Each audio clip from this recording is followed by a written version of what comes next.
Baris Krim Polri menangkap Andri Satria Nugraha dan Anita Setiadewi yang merupakan dua tersangka kasus tindak pidana perdagangan orang atau TPPO 20 warga negara Indonesia atau WNI ke Myanmar.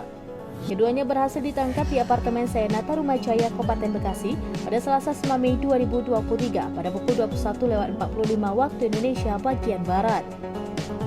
Hal tersebut juga disampaikan oleh Direktur Tindak Pidana Umum Baris Krim Polri, Brigjen Juhandani Raharjo Puro dalam keterangannya pada Rabu 10 Mei 2023. Saat ini, kata Juhandani, pihaknya masih melakukan pemeriksaan intensif terhadap dua tersangka tersebut.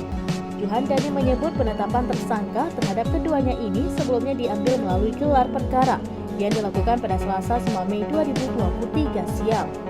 Juhandani menjelaskan keduanya diduga menempatkan pekerja migran Indonesia atau PMI tidak sesuai dengan prosedur, namun belum dijelaskan secara rinci peranannya.